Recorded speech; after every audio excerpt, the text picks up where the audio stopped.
السلام عليكم ورحمة الله وبركاته. بسم الله الرحمن الرحيم، والحمد لله رب العالمين، والصلاة والسلام على أشرف المرسلين سيدنا محمد وعلى آله وصحبه وسلم ومن تبعهم بإحسان إلى يوم الدين. اللهم اجعلنا من الذين يستمعون القول فيتبعون أحسنه ويتبعون النبي وصحابته الكرام بإحسان إلى يوم الدين. أتابع معكم أو أكمل معكم النهاردة سلسلة مملكة إبليس، وهتكلم النهاردة إن شاء الله عن الملائكة وعن الجان، أو الملائكة وإبليس، وهل الإبليس أصله من الملائكة، وهل الملائكة تضم الجان أم لا. وسأبدأ بالسؤال الهام: ما الذي يجعل حي الجن مختلفا عن باقي الملائكة؟ ما الذي يجعل حي الجن الذي منه إبليس مختلفا عن باقي الملائكة؟ فأبدأ أولا بأسئلة بسيطة. فأيهم خلقها الله سبحانه وتعالى أولا، الملائكة أم الجان؟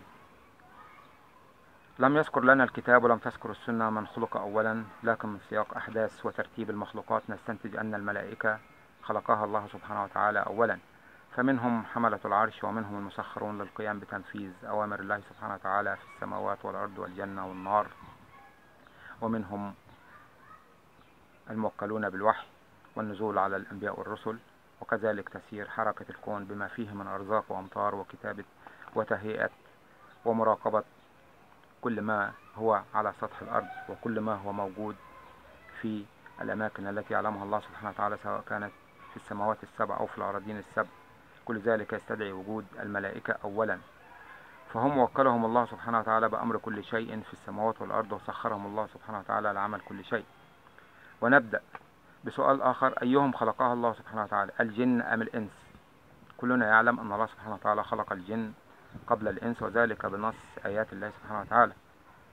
فالله سبحانه وتعالى هو الذي قال: ولقد خلقنا الإنسان من صلصال من حمأ مسنون والجان خلقناه من قبل من نار السموم. إذن الجان مخلوق قبل خلق الإنسان. فمن هو أبو الإنس ومن هو أبو الجن؟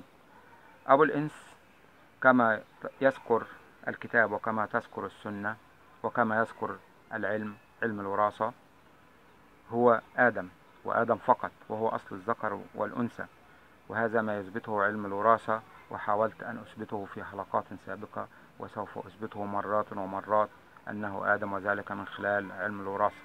شاء من شاء وأبى من أبى، ولا وجود لآدم قبله ولا يوجد غيره، فهو النبي المكلم من الله المذكور في قصة الخلق والخلافة في الأرض. ولا صحة لما ذكر على لسان ابن عباس رضي الله عنهما بأن هناك 1000 آدم غير آدمنا، فهو قول مكذوب وغير صحيح، ولا يؤيده شيء في كتاب الله ولا سنة رسوله. فقوله صلى الله عليه وسلم: كلكم لآدم وآدم تراب، هو آدم واحد فقط الذي نقصده، وهو الذي أتت به الآيات. فإن الله سبحانه وتعالى خلق نفسا واحدا وهي آدم، وخلق منها زوجها وهي حواء، ثم بث منهما عن طريق التزاوج رجالا كثيرا ونساء. فمن هو أبو الجن؟ هناك رأيان يذكران من هو أبو الجن. الرأي الأول كما يقول بعض أهل الكتاب أن أبو الجن كان يدعى سوميا. الثاني يقول أن أبو الجن هو إبليس كما يستنبطه بعض المفسرين، ولا دليل على أحد منهما غير قول الله سبحانه وتعالى: إلا إبليس كان من الجن ففسق عن أمر ربه. وأنا أميل إلى الرأي الأول بأن أبو الجن في الأصل هو غير إبليس، وسأحاول أن أثبت ذلك من خلال الآيات ومن خلال الأحاديث. فكيف وجد إبليس في السماء؟ وجود إبليس في السماء يجعلنا نتفكر: كيف صعد إبليس إلى السماء؟ هل خلق في السماء أم صعد من الأرض؟ لقد خلق الله سبحانه وتعالى إبليس كغيره من مخلوقات الله سبحانه وتعالى بكلمة كن، وليس باليد كآدم وغيره. ولقد ذكر الله سبحانه وتعالى قصة وخطوات خلق آدم، بداية من قبضة من جميع سطح الأرض حتى الخلط بالماء، ثم تركوه فترة حتى ينضج وبدأ في التسوية، ثم قام الله سبحانه وتعالى بتصويره وتشكيله على الصورة التي أرادها، ثم نفخ فيه روحه وقال له كن فكان. وهنا أحب أن أؤكد أن الروح التي نفخت في آدم من الله سبحانه وتعالى هي روح مخلوقة، وليست من ذات الله سبحانه وتعالى، ولا من صفاته ولا من أسمائه، كما تقول غلاة الصوفية أن الله سبحانه وتعالى خلق سيدنا محمد من نوره، ومن نور سيدنا محمد خلق باقي الكون. فهذا يعني أن الكل مخلوق من الله سبحانه وتعالى، فحاشا لله سبحانه وتعالى. أو كما تقول النصارى أن الله خلق عيسى بالكلمة، كلمة الله سبحانه وتعالى، لأنهم يقولون أنه في البدء كانت الكلمة والكلمة كانت عيسى. حاشا لله سبحانه وتعالى أن يخلق من ذاته ولا من نوره ولا من صفاته شيئا، فكلهم مخلوق لله سبحانه وتعالى، فالروح هي مخلوقة لله سبحانه وتعالى. فالله سبحانه وتعالى خلق الجان بكلمة كن، ومادة خلقه هي طرف اللهب النار، فهو يختلف عن مادة خلق الملائكة والإنسان، وهذا هو الاختلاف الأول. فالملائكة كما ذكرت الآيات وكما ذكر رسول الله صلى الله عليه وسلم كما في صحيح مسلم أن الله خلقها من نور، وأن الإنسان خلق من تراب وطين، وأن الجان خلق من نار. أما وجود إبليس في السماء فكلها احتمالات وآراء لا دليل مؤكد عليها، وكثير منها من الإسرائيليات أو من أقوال بعض أهل الكتاب. فالرأي الأول أن الله خلقه في السماء كما خلق آدم في الجنة، ولكن عاش قبله فترة من الزمن ربما 2000 عام، كما قال ابن عباس رضي الله عنهما: يتعبد لله سبحانه وتعالى كما تتعبد الملائكة، وكالبيئة التي كان يعيش فيها. فهذه البيئة التي تعيش فيها الملائكة ليس فيها مجال للرفض ولا مجال للعصيان ولا مجال للاختبار ولا مجال للتكليف، وإنما بدأ التكليف بعد أن خلق الله سبحانه وتعالى آدم. والرأي الثاني يقول أنه من نسل أبيه سومية، وقد خلق في الأرض ثم صعدت به الملائكة بعد إفساد ذرية سومية هذا في الأرض، وقامت الملائكة بمحاربة الكثير منهم على إفسادهم في هذه الأرض وأجلتهم إلى جزائر البحور. سؤال آخر: هل من الجن من يكون خليفة في الأرض كآدم وذريته؟ لكي نتعرف الإجابة لابد أن نراجع القرآن ونراجع بعض معاني القرآن وبعض معاني كلمة الخليفة، فلقد وردت بعض الكلمات كالخلائف والخليفة، فلو عرفنا معنى كلمة خلائف والمعنى الشرعي لكلمة خليفة لعلمنا الإجابة. فالخلائف هي كل ما خلقه الله سبحانه وتعالى ويخلف بعضه بعضا بالترتيب، وآخر مخلوقات الله سبحانه وتعالى التي نعلمها هو الإنسان، ولكن الله سبحانه وتعالى قادر على أن يخلق ما لا نعلم، فهو فعال لما يريد. فجميع المخلوقات بالنسبة لبعضها هي خلائف بعضها لبعض، الجن والإنس والحيوانات والطيور وكل الدواب التي يعلمها الله، وهي بترتيب الخلق. أما الخليفة بالمعنى الشرعي فهو القائم بأمر الله في حكم الأرض والمسؤول الأول عنها أمام الله سبحانه وتعالى، فكل حاكم هو يخلف من سبقه، فهو بهذا المعنى يخلف من سبقه، ولكن بالمعنى الشرعي هو القائم بأمر الله سبحانه وتعالى المطبق لشرعه، وهو الذي قام بتحمل أداء الأمانة. وهذا ما توضحه الآيات التالية: أن الله سبحانه وتعالى عرض الأمانة على السماوات والجبال والأرض وأشفقوا منها وأبوا أن يحملوها، وحملها الإنسان ولم يحملها سوى هذا الإنسان. والأمانة بكل معانيها وبكل ما تريد هذه الكلمة هي القيام بأمر الله سبحانه وتعالى في الأرض. لذلك كان جميع الأنبياء والرسل هم من ذكور الإنس فقط، ولم نسمع عن أحد من الجن أنه كان رسولا أو نبيا. ثانيا، قوله سبحانه وتعالى: إني جاعل في الأرض خليفة، وهذا الخليفة كان هو آدم الذي الله سبحانه وتعالى وضع فيه بعض الصفات. أولا كرمه أنه خلقه بيده، وهذا تشريف وتفضيل على باقي المخلوقات. ثانيا أسجد له ملائكته بما فيهم إبليس. ثالثا علمه الأسماء كلها، ثم كان آدم نبي مكلم لذريته حتى موته، وأنه كرم جميع بنيه وفضلهم على كثير ممن خلق الله سبحانه وتعالى تفضيلا وجعلهم في أحسن تقويم. ثالثا قوله تعالى: يا داود إنا جعلناك خليفة في الأرض فاحكم بين الناس بالحق ولا تتبع الهوى. فقوله أن الله سبحانه وتعالى جعل سيدنا داود ملكا ليحكم في الأرض بين الناس، ليحكم بين الناس بما أنزل الله سبحانه وتعالى، فلا يتبع الهوى بل يحكم بالحق وهي الكتب المنزلة. فهنا جعل سيدنا داود خليفة في الأرض، وجعل من بعده سيدنا سليمان، فهذا هو الخليفة بالمعنى الشرعي وليس بمعنى أنه يخلف غيره، فهو بالمعنى اللغوي أنه يخلف غيره، لكن المعنى الشرعي الذي نريده أنه يقوم بحكم الأرض بما أنزل الله سبحانه وتعالى. وهذا يوضحه أيضا سيدنا سليمان، أن سيدنا سليمان يخلف أبيه، وهذا في معنى الخلائف. أما هو خليفة فإنه كذلك يحكم بما أنزل الله سبحانه وتعالى وهي التوراة. 4. كل نبي أو رسول أرسله الله سبحانه وتعالى أمره بأن يحكم بالعدل وبما أنزله الله من رسل ومن رسالات ومن صحف وكتب وغيرها. خامسا، خلق آدم وذريته هو الحدث الأهم وهو الحدث الأكبر في خلق الكون، بل أن الكون كله مخلوق من أجل أداء الأمانة ومن أجل اختبار الأمانة، لأنه فقط هو ما قبل تحمل الأمانة.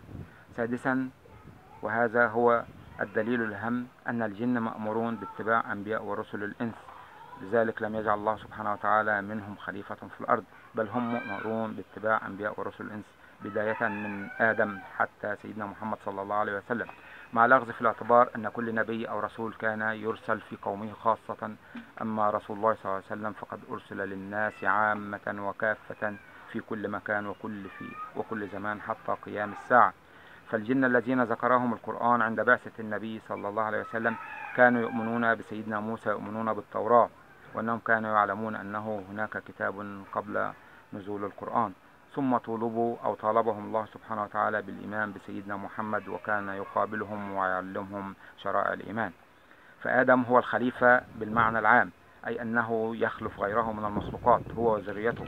أما المعنى الشرعي الذي كان يقصده الله سبحانه وتعالى في الآيات فهو القائم بأمر الله، المتحمل للأمان، المطبق لشرعه، والمسؤول الأول، ويتبعه كل نبي وكل رسول وكل مسؤول عن أي جماعة مهما صغرت حتى داخل البيوت والمنازل، طبقا لحديث الرسول صلى الله عليه وسلم: كلكم راع وكلكم مسؤول عن رعيته.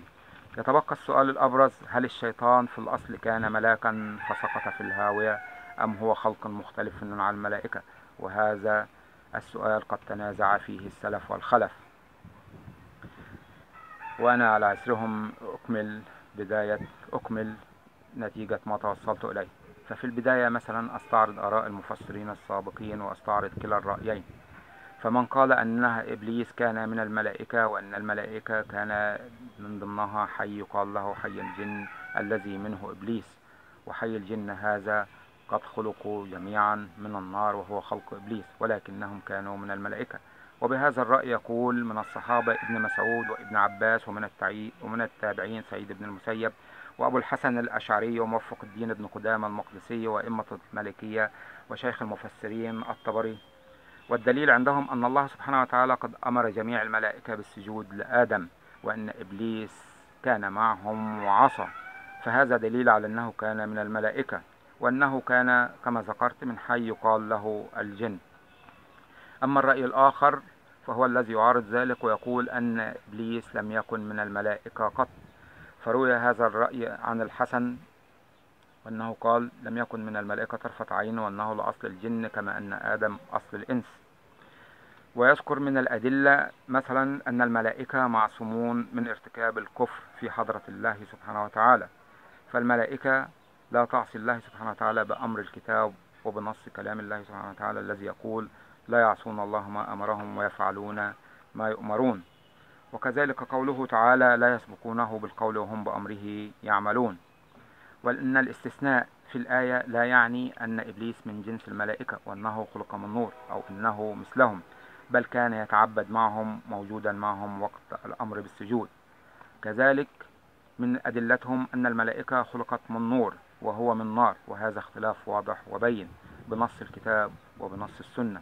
وأن الله سبحانه وتعالى وضح عدم سجوده بأنه كان من الجن، وهذا كافي في اختلافه عن الملائكة.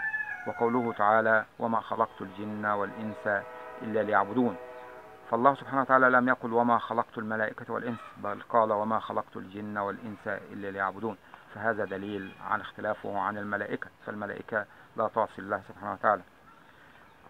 ونحن نكمل هذا الطريق ونضع بعض الأسئلة، ومن حقنا أن نسأل ومن حقنا أن نبحث عن الإجابة الشرعية. فأسأل مثلا أقول: هل الملائكة لها حق اختيار العصيان حتى يكون لإبليس وحده هذا الحق؟ الإجابة لا بنص الآيات. ثم أسأل سؤال آخر: لماذا حي الجن بالذات الذي له هذا الحق؟ فهم يقولون أن إبليس من حي الجن، فلماذا حي الجن بالذات له القدرة أو له حق اختيار الرفض وله الحق اختيار عصيان الله سبحانه وتعالى، ثم الكفر به، ثم الإصرار على هذا الكفر، وهم ملائكة حي الجن هم ملائكة كما يقولون في الرأي الأول. فما الذي خصص هذا الحي بالذات؟ وما الدليل على ذلك من كتاب الله ومن سنة رسوله؟ ولماذا ليس الملائكة كلهم؟ فإذا كان إبليس من حي يقال لهم الجن فهو ليس أولهم كذلك، وهو ليس أبو الجن. ففي هذا الحي إما أن يكون هو الأب وله ذرية وأن الحي كله يتكون من إبليس فقط، وإما أن يكون نفسه هو ذرية لأحد ما، وهذا كذلك ليس له أو ليس عليه أي دليل. فإن إبليس من حي الجن، ما الذي يجعله مميزا؟ ما الذي يجعله مختلفا؟ ما الذي يجعله قادرا على العصيان؟ ما الذي يجعله قادرا على هذا الحق؟ من أعطاه هذا الحق إلا إذا كان فعلا مختلفا في الأصل، وأنه لم يكن من الملائكة طرفة عين. كذلك أن الله سبحانه استثنى إبليس لأنه من الجن، وهذا الاستثناء يدل على اختلاف كل منهم، ويدل عن اختلافه عن جميع الملائكة. فالاختلاف الأول كما ذكرت أصل الخلقة، فأصل خلقة الملائكة من النور، وأصل خلقة إبليس من النار، وهذا الاختلاف الأول. الثاني القدرة على العصيان، فالملائكة كلها لا تستطيع أن تعصي الله سبحانه وتعالى بنص آيات الله سبحانه وتعالى. لماذا لا تستطيع أن تعصي الله سبحانه وتعالى؟ أنا أقول لك الإجابة. عشان ربنا سبحانه وتعالى في الأول عرض عليهم الأمانة فرفضوها، طالما رفضوا الأمانة أصبحوا هم مجبولين ومسخرين لخدمة الخلق، ومسخرين لتسيير حركة الكون والسماوات والأرض، والخدمة بني البشر وبني الإنسان والخليفة في الأرض، وهم لا يستطيعون عصيان الله سبحانه وتعالى، لأنهم اختاروا ذلك عندما عرض الله عليهم هذا الاختبار. والشيئين دول أو الحاجتين دول كافيين أنهم يخرجوهم من كونهم ملائكة. لو ضفنا بعض الحاجات التانية اللي احنا نعرفها عن الجن، والتي ذكرها الكتاب وذكرتها السنة وذكرتها الأحاديث الرسول صلى الله عليه وسلم، إن الجن يستطيعون التناسل والتزاوج، فمنهم الذكور ومنهم الإناث، وأنهم يأكلون ويشربون ويتناكحون، فهذا يزيد درجة الاختلاف بينهم وبين الملائكة. أزيد الأمر وضوحا في سورة الصفات في تفسير قوله تعالى: وجعلوا بينه وبين الجنة نسبا، وقوله: ولقد علمت الجنة إنهم لمحضرون، سبحان الله عما يصفون إلا عباد الله المخلصين.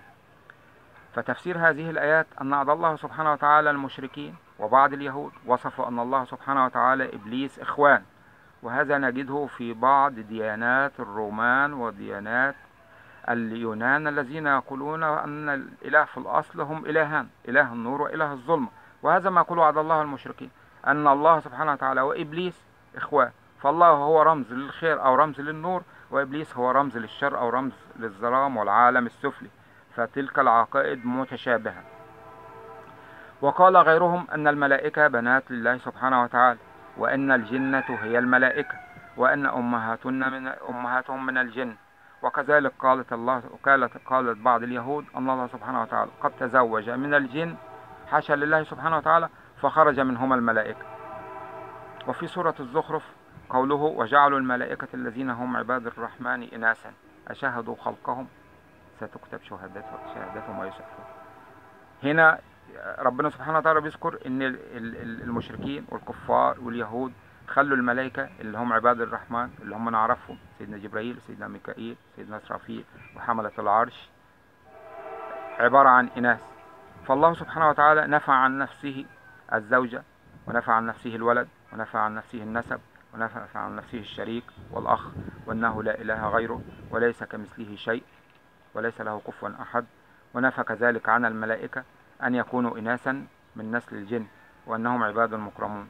وكذلك نفى القرآن متمثلا في ضيف إبراهيم أنهم لا يمدون أيديهم إلى العجل الذي قدمه لهم، فهم مختلفون. الملائكة مختلفون، لا تأكل ولا تشرب ولا تتناسل، بينما الجن يأكلون ويشربون ويتناسلون، وهذا اختلاف كافي يزيد الأمر وضوحا أن الجن مختلفة تماما عن الملائكة. وفي النهاية أستبعد تماما كونه من الملائكة. أكمل بعض الأسئلة عن الملائكة والجن حتى نفهم موضوع الملائكة، لأن زي ما قلت لكم أنا بتكلم في سلسلة مملكة إبليس. أيهم أكثر عددا، الملائكة أو الجن ولا البشر؟ الملائكة أكثر عددا من جميع المخلوقات، ويكفي أن نذكر أن الذين يدخلون البيت المعمور مثلا 70,000 يوميا لا يعودون إليه يوم القيامة. أما عدد البشر فمحدود، وعدد الجن كذلك محدود. أما الملائكة فهي تملأ جميع السماوات وجميع الأراضين، ولا يعلم عددهم إلا الله سبحانه وتعالى. ويكفي الموجودون في النار والموجودون في الجنة والذين يأتون بالنار والذين يحملون العرش، فكل هؤلاء عددهم لا يعلمه إلا الله سبحانه وتعالى. عندما نقارن وصف الملائكة ووصف الجن في القرآن في السنة، نجد أن الله سبحانه وتعالى وصف الملائكة في قوله تعالى: الحمد لله فاطر السماوات والأرض جاعل الملائكة رسلا أولي أجنحة مثنى وثلاث ورباع يزيد في الخلق ما يشاء إن الله على كل شيء قدير. ووردت في السنة أن سيدنا محمد رأى سيدنا جبريل وأنه صاحب 600 جناح، بل ورد كذلك أن سيدنا إسرافيل يمتلك 12,000 جناح، منها جناح بالمشرق وجناح بالمغرب والعرش على كاهله. أما عندما نصف الجن فقد وصفهم رسول الله صلى الله عليه وسلم. وصفهم إزاي؟ قال: صنف لهم أجنحة يطيرون في الهواء، صنف لهم أجنحة يطيرون في الهواء، لكن مش نفس أجنحة الملائكة، وليس عدد أجنحة الملائكة، لكن هم لا يستطيعون الطيران إلا في حدود السماء الدنيا. ومنهم صنف حيات وكلاب.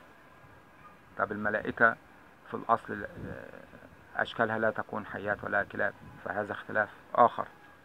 ومحدش يقول لي إن ربنا سبحانه وتعالى مسخهم بعد عصيان إبليس وبعد طرده من الجنة، فهذا أيضا ليس عليه دليل. والثالث، الصنف الثالث من الجن يحلون ويصغنون، وهم الرحالة الذين يقومون ويسافرون. ومنهم من قال أنهم عبارة عن الغيلان والثعالي. ولهذا أذكر: هل الغيلان والثعالي في الأصل كانت ملائكة؟ واحد هيقول لي غيلان وثعالي، في غيلان وثعالي، لأن احنا قلنا الجن بتتشكل في أشكال كثيرة خالص. الجن يتشكلون بنص حديث رسول الله صلى الله عليه وسلم حيات وكلاب، حيات زواحف وكلاب. وذكر أيضا أن الكلب الأسود شيطان، فهي بتتشكل في صورة حيوانات وتتشكل في صورة إنسان. فما المانع أنها تتشكل في صورة حيوانات إحنا كمان ما نعرفهاش، لكن ورد ذكرها في التاريخ، ورد ذكرها في الحياة الصحاري وفي جميع باطن الأرض. فكل باطن الأرض بها دواب وبها حيوانات لا نعلمها ولا نعلم أشكالها. في النهاية أذكر تسلسل الأحداث وفقا للأسئلة اللي أنا سألتها. الله سبحانه وتعالى خلق الجان من نار، ولهم القدرة على الطاعة والعصيان كبني آدم. أسكنهم الله سبحانه وتعالى في الأرض في البداية كما يقول أهل الكتاب، وذلك لأن الأرض هي مكان التكليف الذي سوف تكلف فيها الجن والإنس بعبادة الله سبحانه وتعالى، ولهم القدرة على الطاعة والعصيان. ففي البدء كانوا مؤمنين، وبعد فترة بدأ الاختلاف يدب بينهم، وبدأت الأحداث تدب بينهم، ففشلوا وأفسدوا في الأرض، وبدأت الحروب، وبدأ سفك الدماء، وبدأ القتل. فحاربتهم الملائكة وأجلتهم إلى جزائر البحور، وصعد إبليس وهو واحد منهم وهو صغير إلى السماء. وعندما ينشأ الجان صغيرا أو الإنسان وهو صغير في بيئة مناسبة، فإنه يتمتع بهذه البيئة وينشأ في نفس هذه البيئة، فهو تربى بين الملائكة.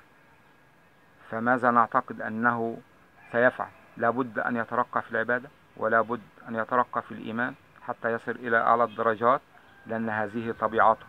لكن تظل طبيعة خلقته وأنه مختبر وأنه مكلف من الله سبحانه وتعالى، وله القدرة على الطاعة والعصيان.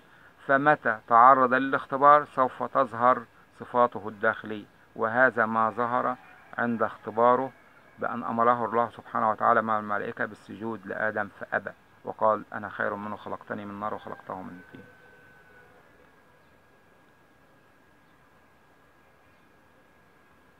بعد هذا رفض الاختبار بدأ إبليس يضع خطة أمام الله سبحانه وتعالى، وبعد الطرد من الجنة، وبعد أن الله سبحانه وتعالى قال له: اخرج منها فإنك رجيم، بدأ يحط خطة ويبدأ يعرضها على رب العالمين، ويقول له دي خطة الغواية، أو ده طريق الغواية لبني آدم، علشان أنت كرمتهم وفضلتهم عليه. طبعا أنا الموضوع ده محتاج حلقات وحلقات، فإن شاء الله بإذن الله تباعا أنا هذكر الخطة وخطوات الخطة المتكاملة التي وضعها الله سبحانه وتعالى، التي وضعها إبليس والعياذ بالله أمام الله سبحانه وتعالى، قبل أن ينزل الأرض، وهذا بنص القرآن وبنص السنة الصحيحة من أقوال الرسول صلى الله عليه وسلم. فتابعوني إن شاء الله بإذن الله، وأرجو منكم الاشتراك في القناة حتى تتابعوا كل ما أذكره بالدليل من القرآن والسنة. وكل من أراد أن يعلق فليسمع ما ذكرته في هذا الفيديو، ثم يراجع ما كتبته وما صحته وما الأدلة عليها من المواقع العلمية، والمواقع العلمية منتشرة في كل مكان، ثم يحاول أن يعلق باستفسار أو شيء يخالف، وأنا أتقبل النصيحة وأتقبل الرأي الصح. وكما قال الإمام الشافعي أو كما قال الأئمة الكبار: رأيي صواب يحتمل الخطأ، ورأي غيري خطأ يحتمل الصواب. وربنا سبحانه وتعالى وفقنا إلى ما يحبه ويرضاه. وآخر دعوانا أن الحمد لله رب العالمين، والسلام عليكم ورحمة الله وبركاته.